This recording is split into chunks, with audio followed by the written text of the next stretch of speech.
todos. Yo soy el doctor Domingo Ramos, médico gastroenterólogo, soy el posgrado de San Marcos.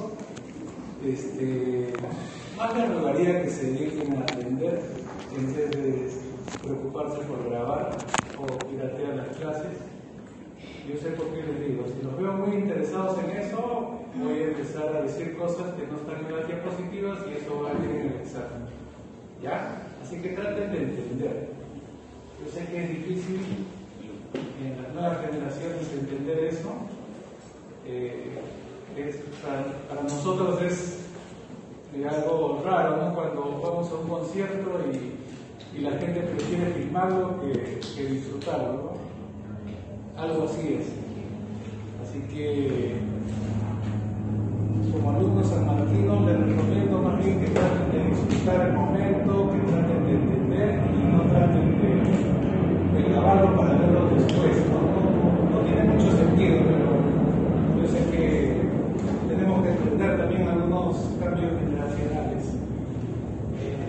Y el tema de hoy es litiasis vesicular. No sé qué pasó acá.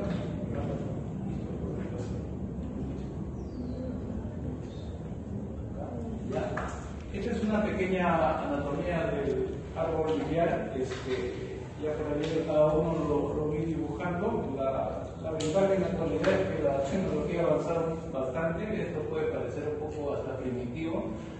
Nos ubicamos a nivel del hígado va a venir el conducto hepático derecho, el conducto hepático izquierdo, va a formar el colédoco, el hepático común, y el hepático común con el conducto cístico van a formar el conducto colédoco, y el conducto cístico nos va a comunicar con la vesícula, que es donde se almacena la bilis. La litiasis vesicular o cálculos biliares son de dos tipos. 80% son mixtos y de colesterol y 20% son cálculos pigmentarios. ¿Por qué se producen los cálculos? La mayoría es cálculos de colesterol. Los cálculos de colesterol se producen por la sobresaturación de la bilis por colesterol y alteración motora de la vesícula. Los cálculos pigmentarios son más frecuentes en asiáticos, se asocia con infecciones del árbol biliar y también se asocia con hemólisis, pacientes que tienen problemas en los glóbulos rojos que van a estar más predispuestos a hemólisis, y a enfermedades ciliares, por ejemplo en algunas cirugías en las cuales se reseca el intestino delgado distal, y esta resección del hilio va a provocar una disminución de la reabsorción de las sales biliares, y más adelante vamos a ver por qué es importante las sales biliares. Aquí tenemos una pequeña fisiopatología de la causa de la litiasis vesicular: aumento del colesterol en la bilis, disminución de los ácidos biliares y disminución de la lecitina, que es un fosfolípido que también ayuda a que el colesterol no se sobresature. Si el colesterol se sobresatura, empieza a haber una nucleación, se empieza a formar un microcálculo y de ahí se forma un cálculo vesicular, ¿no? Entonces aquí ya vemos la importancia de los ácidos biliares, que ayudan, entre comillas, a disolver la bilis o ayudan a que no se sobresature el colesterol. ¿Cuáles son los factores predisponentes para cálculos de colesterol? Obesidad o síndrome metabólico, pérdida brusca de peso, los pacientes que bajan 10 kilos en diciembre por el verano, hormonas sexuales femeninas, puede ser los anticonceptivos orales o el embarazo, edad creciente. La litiasis vesicular aumenta a medida que la prevalencia aumenta, a medida que aumenta la edad. Hipomotilidad de la vesícula biliar, que ocasiona éstasis y formación de barro biliar, y también, claro, puede causar la formación de piedras en la vesícula, por ejemplo, nutrición parenteral prolongada, exceso de ayuno y el embarazo. Otras causas: dieta rica en calorías y grasas y lesiones de la médula espinal.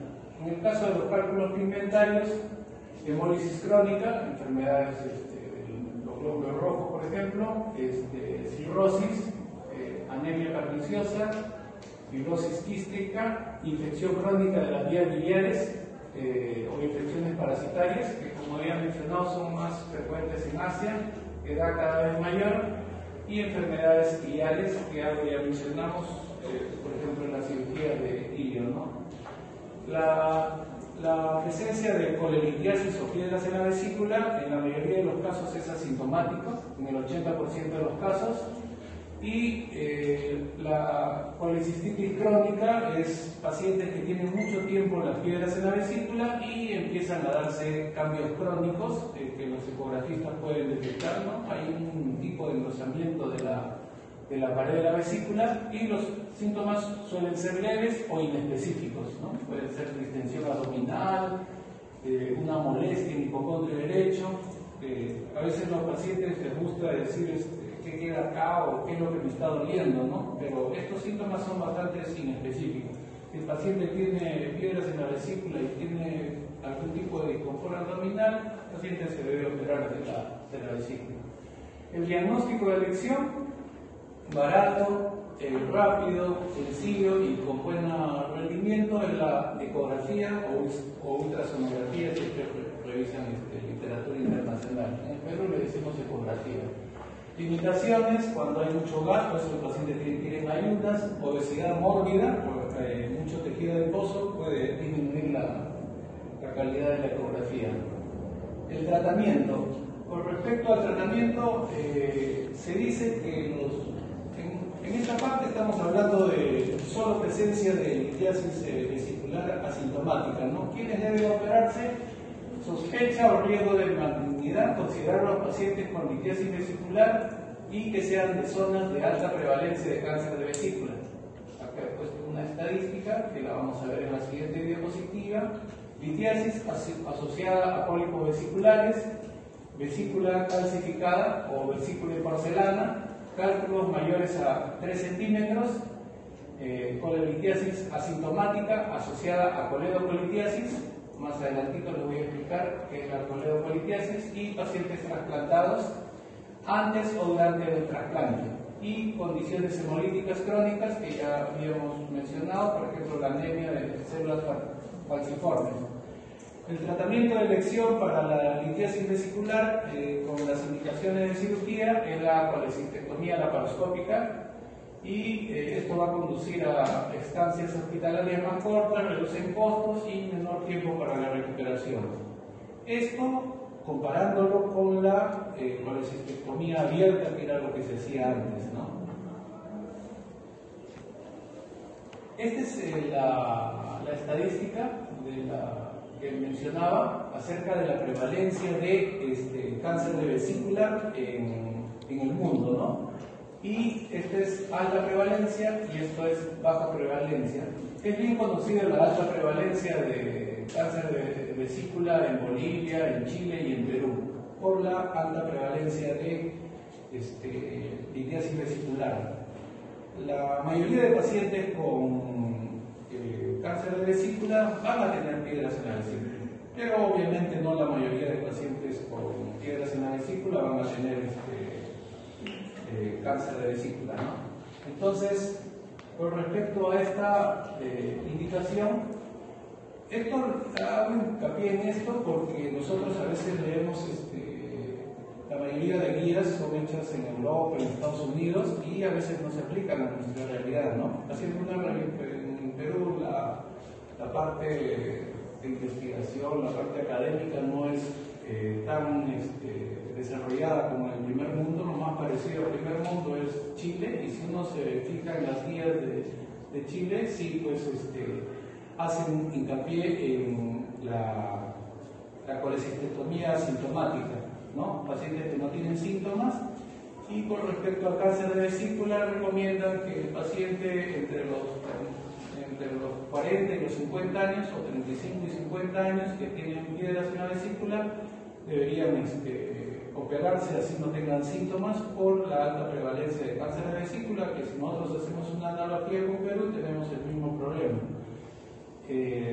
¿Por qué se da? ¿Por qué ni bien no aparezca la litiasis vesicular debe ser operada? Porque si nosotros revisamos las estadísticas de cáncer de vesícula, los picos de edad son aproximadamente de los 60 y los 70 años, ¿no? Entonces, a tener en cuenta eso. Esta es una colangioresonancia. Aquí hay piedras en la vesícula y acá también hay piedras en el colédoco. Esta es una colangiopancreato retrógrada endoscópica que hacemos los gastroenterólogos. Este es un endoscopio especial y esta es una imagen de fluoroscopía. Cuando pintamos la vía biliar vemos un cálculo en el colédoco y lo retiramos a través de unos accesorios. Este es un balón, ¿no? Nosotros inflamos esto y con esto retiramos el cálculo. Esta es la ampolla de Walter por donde desemboca la bilis y el tubo pancreático también.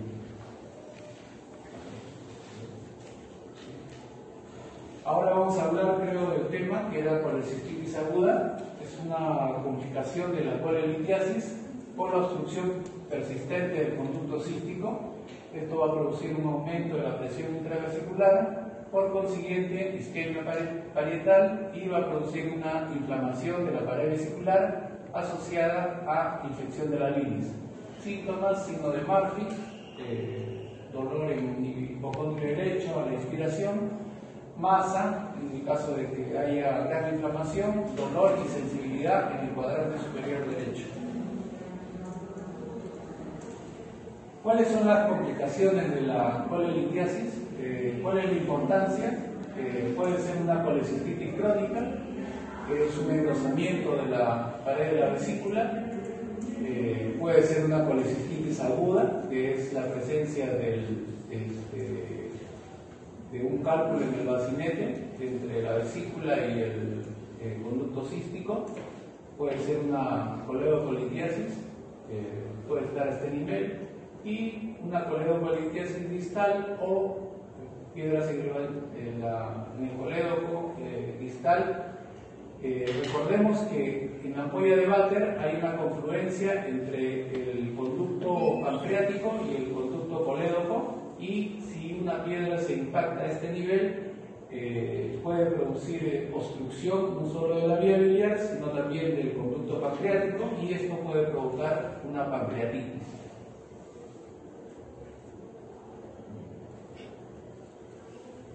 Exámenes auxiliares: la ecografía, cálculos en el 90 al 95% de los casos, y la ecografía nos va a informar de engrosamiento de la pared, de líquido perivesicular y de hidrocolecisto, que vendría a ser líquido dentro de la vesícula. Laboratorio: leve elevación de transaminasas, bilirrubina leve elevación, leucocitosis 10 a 15.000, proteína C reactiva elevada. Y si en el 90 al 95% de los casos hay piedras en la vesícula, ¿qué pasó en el 10 o 5% de los casos? Hay colecistitis aguda alitiásica, que generalmente la vemos en pacientes graves, ¿no? Pacientes en cuidados intensivos, en ventilación mecánica, con shock séptico.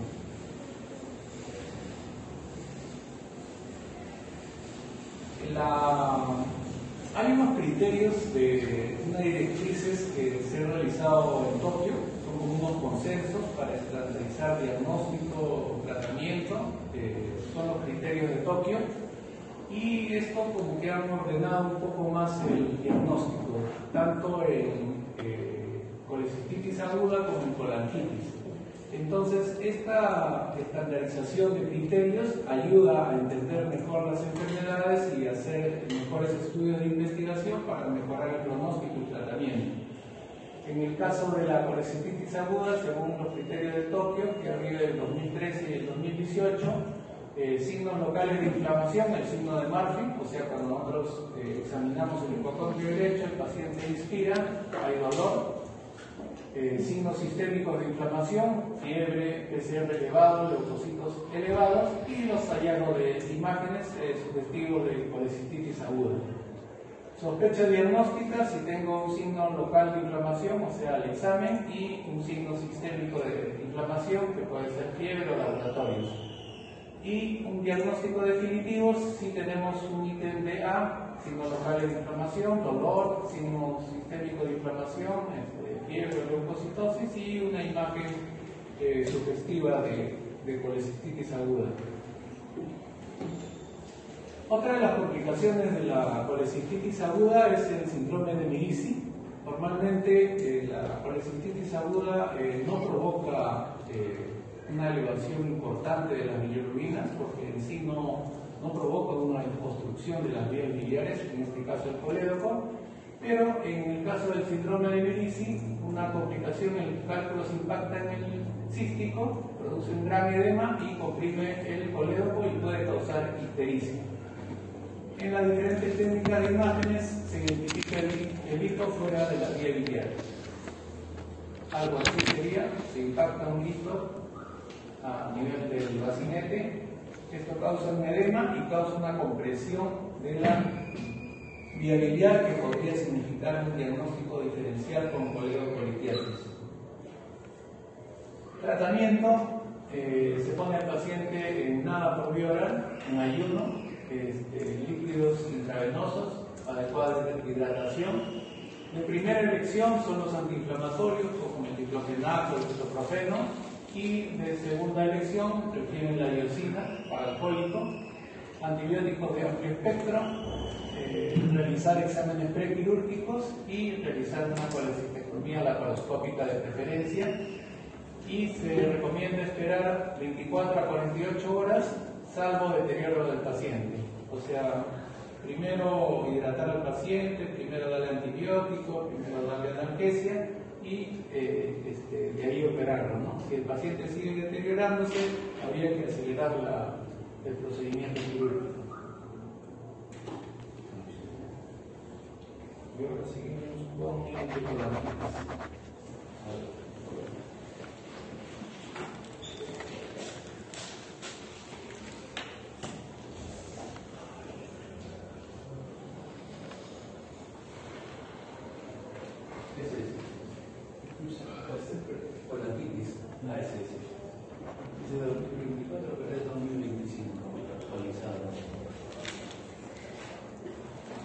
El siguiente tema es colangitis aguda.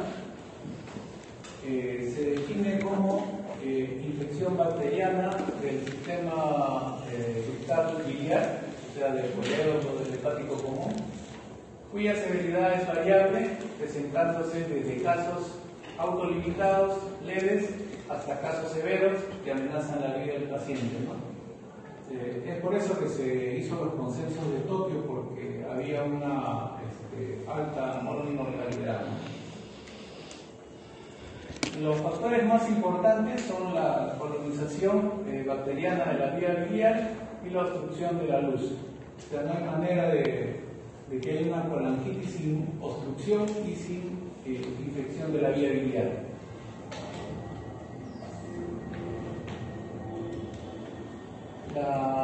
¿De dónde vienen las bacterias? La vía ascendente es la principal puerta de entrada de microorganismos, o sea, de lo que les enseñé de la ampolla de Vater, desde el duodeno hacia el árbol biliar.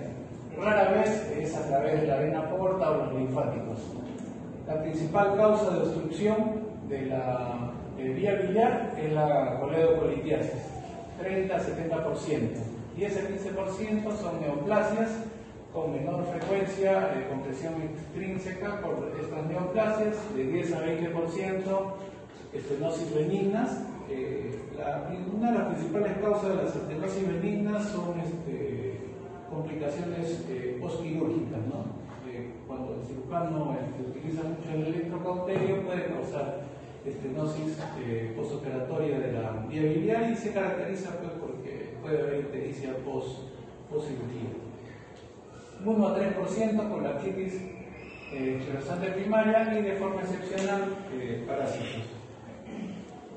Aquí, bueno, ya habíamos enseñado figuras de la vesícula biliar y del conducto biliar, y acá era para resaltar que las bacterias van de acá para acá. Este es un gráfico donde hay esto representa una colonización bacteriana, esto representa una obstrucción, y acá algunas literatura dice que también debería haber un aumento de la presión intraductal para que haya bacteriemia, ¿no? Para que las bacterias empiecen a circular en el torrente sanguíneo y a causar síntomas más severos. Con respecto a la microbiología, el cultivo en bilis, en colanquitis, sale positivo en 80 a 100%, y cuando en hemocultivo, en bacteriemia asociada, 20 a 80% sale positivo.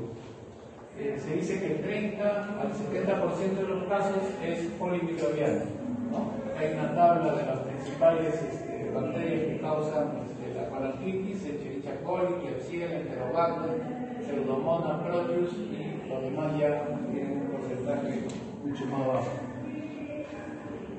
Manifestaciones clínicas, antecedentes de patología de la vía biliar, edad media 50 a 60 años.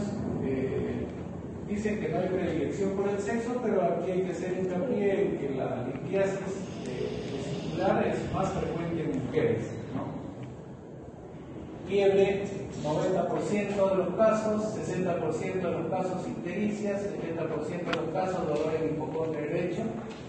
Esto es lo que, vamos a decir, antiguamente se decía como la tríada Charcot, que se da hasta en la mitad de los pacientes. El problema es la sensibilidad, 26%, y la especificidad, sí, es 95.9%. 30% de los pacientes presentan hipotensión y 10 a 20% de los pacientes presentan letargia, trastorno del sensorio. Si unimos la tríada de Charcot a hipotensión y trastorno del sensorio, se llama pentada de Raynaud, que se da en el 3 al 14% de los casos y es un indicador clínico de gravedad. Irritación peritoneal, 14 a 45% de los casos. En el laboratorio, leucocitosis, desviación izquierda, proteína C reactiva elevada, leucopenia en pacientes muy sépticos y colestasis en el perfil hepático. Por eso en los criterios de Tokio incluyeron ya algo más ordenado y sistematizado, ¿no? Inflamación sistémica, fiebre igual o mayor a 38 grados, leucocitos menor de 4.000 o mayor de 10.000, proteína C reactiva mayor de 1. Colestasis, que se puede ver por ictericia, bilirrubina mayor de 2, o incremento, ya dijimos, leve de fosfatasa alcalina, gamma-glutamil o transaminasas. Y técnicas de imagen indicando obstrucción de la vía biliar. En el caso de la colanquitis, la obstrucción se puede ver por una tomografía, una colangioresonancia o una ecografía. Se puede ver el cálculo, se puede ver la causa de la obstrucción, o se puede ver signos indirectos de obstrucción, que es dilatación de la vía biliar, que es colédoco mayor o igual a 7 milímetros. Criterios diagnósticos para colanquitis aguda. Entonces ya esto es Tokio, tratando de ordenar las cosas. Manifestaciones clínicas, laboratorio, técnicas de imagen. Manifestaciones clínicas, antecedentes de patología, por ejemplo, piedras en la vesícula, fiebre, escalofríos, ictericia, dolor en hipocondrio derecho. Alteraciones del laboratorio, evidencia de respuesta inflamatoria, alteración de las pruebas hepáticas, ¿no? Esto es lo que hablábamos de leucocitosis, esto es lo que hablábamos de colestasis bioquímica. Y en las técnicas de imagen, presencia de obstrucción biliar o evidencia de la etiología. Eso es a lo que me refería con que nosotros podemos ver que hay una obstrucción, pero a veces podemos ver la causa y a veces no la podemos ver. La sospecha diagnóstica se hace con presencia de al menos 2 datos clínicos, uno de estos dos. Tríada de Charcot sí sería un diagnóstico definitivo, y presencia de 2 criterios clínicos más 2 criterios de laboratorio más alteración en las técnicas de imagen, también se puede hacer un diagnóstico definitivo. A ver, despierten o empiezo a decir cosas que no están en las diapositivas. Clasificación de la gravedad de la colangitis aguda. Esto también es importante porque de ahí es donde han empezado a disminuir la mortalidad a partir de las guías de Tokio, tratando de identificar qué pacientes necesitan un manejo más urgente, ¿no? Grado 1, colangitis leve, colangitis aguda sin signo de disfunción orgánica y responden al tratamiento antibiótico. Grado 2, colangitis aguda moderada, sin signo de disfunción orgánica que no responde al tratamiento antibiótico inicial. Y grado 3, colangitis aguda grave, colangitis aguda con signo de disfunción orgánica debido a la presencia de alguno de los siguientes criterios, ¿no? Por ejemplo, falla cardiovascular, hipotensión que requiere inotrópicos, sistema nervioso central, alteración de la conciencia. Respiratorio, presión arterial de oxígeno menos entre FiO2 menor de 300, creatinina, falla renal, creatinina más de 2, falla hepática, tiempo de protrombina más de o insuficiencia hepática más de 1.5 y INR más de 1.5 y hematológico, trombocitopenia menor de 100.000. Aquí nuevamente imágenes de, son colangios resonancias. Acá hay una obstrucción por un líquido en el colédoco distal. Acá hay una obstrucción, una imagen de sustracción entre el hepático común y el colédoco proximal que podría corresponder a una neoplasia. Y acá aparentemente es un síndrome de hemilisis parcial. Hay un cálculo grabado ahí en el cístico que está causando cierta compresión de la vía biliar. El tratamiento. El diagnóstico y tratamiento son rápidos, son esenciales para mejorar el pronóstico. A cualquiera de ustedes, independiente de la especialidad que tengan, le puede caer algún paciente que tenga una colangitis en inicio, ¿no? Y es importante reconocerlo. El cuadro clínico leve, tratamiento antibiótico y descompresión electiva. Cuadro clínico moderado, pacientes hemodinámicamente estables, se le da tratamiento médico antibiótico y cuidado de soporte, manejo electrolítico, de coagulopatía, analgesia y descompresión de 48 a 72 horas. Y cuadro clínico de gravedad o progresivo, soporte intensivo, cuidados intensivos, drenaje urgente de la vía biliar, más terapia médica descrita, ¿no? O sea, la antibiótico terapia.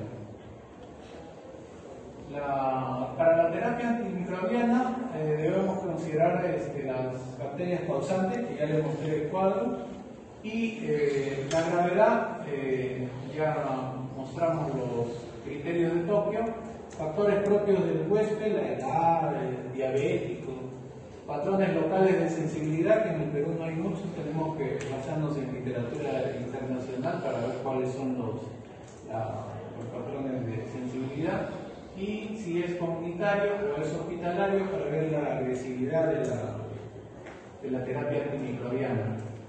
Pacientes con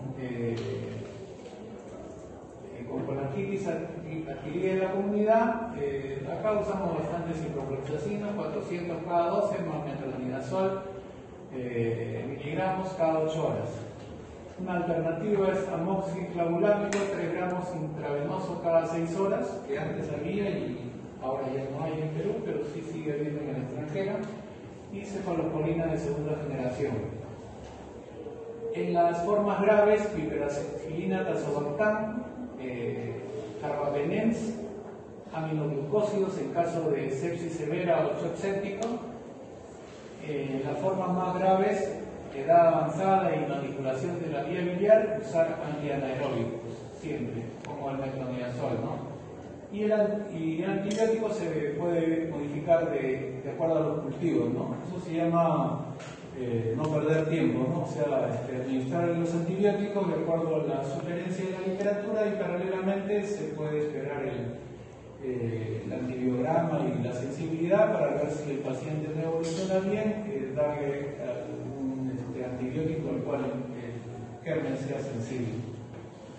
El drenaje de la vía biliar es esencial en colangitis. puede ser por 3 métodos: vía endoscópica, colangiopancreato retrógrada endoscópica, que lo hacemos los gastroenterólogos, el acceso percutáneo transhepático, y la otra es la cirugía abierta. Este es lo que les mencionaba, es un endoscopio. La diferencia con el endoscopio normal es que tiene visión lateral y llega hasta la segunda porción del duodeno, llega hasta la folla de Vater, y a ese nivel nos metemos, hacemos un pequeño corte y empezamos a limpiar la vía biliar a través de diversos accesorios, ¿no?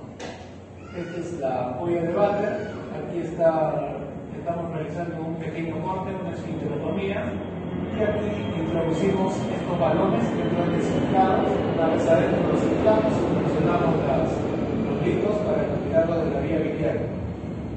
La ventaja del manejo endoscópico es que es poco invasivo, no hay que hacerle ningún corte, ninguna laparoscopía al paciente, y no solo resuelve la obstrucción, sino también resuelve la causa de la obstrucción, o sea, extrae el cálculo. Algunas veces hay demasiados cálculos o el cálculo es muy grande y no sale. La CEPRE también permite colocar una prótesis como un tubito acá y solucionar la obstrucción en el momento, ¿no? Porque en colangitis lo más importante es solucionar la obstrucción. Si podemos solucionar la causa de la obstrucción, o sea, retirar el cálculo, mucho mejor, ¿no? También utilizamos canastillas para retirar estas piedras. Esta es una canastilla, acá está cogiendo el cálculo y con eso retira el cálculo. Ahora, el drenaje percutáneo, normalmente esto no soluciona la causa de la obstrucción, si es que la causa de la obstrucción son litos. Lo que hace el radiólogo intervencionista es introducir a este nivel, entre las costillas, una aguja, y a través de un ecógrafo accede a la vía biliar. Por esa aguja mete una guía, un alambre, y se mete a la vía biliar, y una vez el alambre colocado a este nivel en la vía biliar, a través de este alambre se puede colocar un tubo para que esto descomprima la vía biliar. Independientemente si acá hay un cáncer, una piedra, esto puede solucionar el problema de la colangitis porque hay una descompresión de la vía biliar. Aquí le han echado un contraste para poder ver la vía biliar, y acá es la guía que están introduciendo a la vía biliar para después pasar una pequeña manguerita para poder descomprimir esta vía biliar que está obstruida. Y lo otro es la quirúrgica, ¿no? La quirúrgica puede ser por cirugía abierta o por colecistectomía laparoscópica o por laparoscopía, ¿no? El cirujano entra, esto tiene mayor mortalidad que las terapias intervencionistas, pero sabemos que en el Perú hay principalmente CEPRE en Lima, hay un poco en Arequipa, en Chiclayo, pero en la mayoría de ciudades no hay CEPRE y tampoco casi hay radiólogos intervencionistas en provincia. La mayoría les parece mejor este negocio quedarse en Lima por volumen de pacientes que hay, ¿no? Lo que hace el cirujano es colocar un tubo en T o Dren de Kerr, le coloca este tubito acá en el colédoco y este tubito va a descomprimir la vía biliar, y también le puede permitir al cirujano introducir contraste por acá y pintar la vía biliar y ver la etiología, ¿no? Si hay una estenosis por aquí, si hay un cálculo por aquí, que posteriormente va a ser resuelto, ¿no? En el caso de colangitis aguda, o sobre todo la grave, lo más importante es descomprimir la vía biliar, ¿no? No necesariamente solucionar el problema de la obstrucción, sino descomprimir la vía biliar. Este es un algoritmo de manejo: colangitis aguda, antibiótico terapia empírica, cuidado de soporte.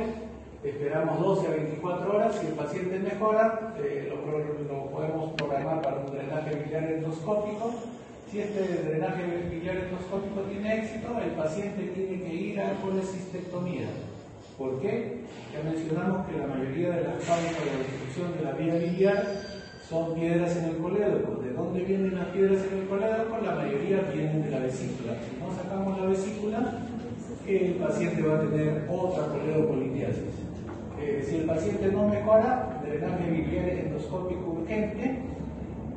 A veces, cuando uno intenta hacer la CEPRE, puede que no lo logre hacer.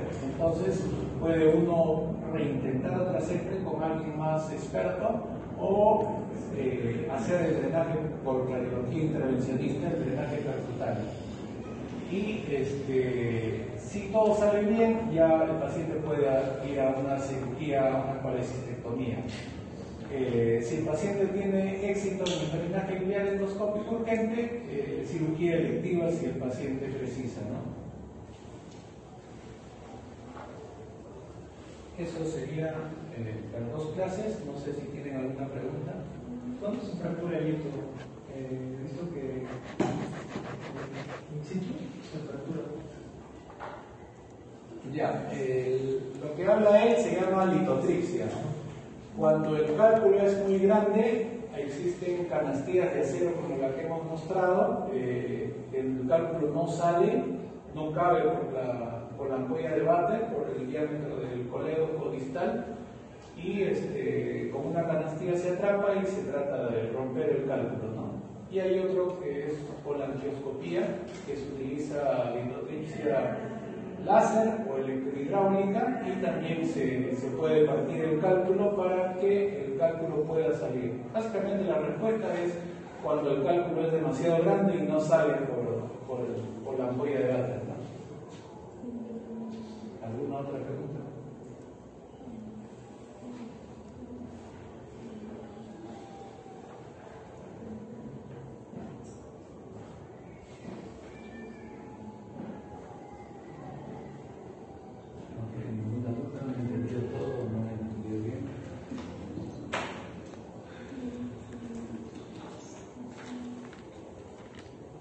Muchas gracias.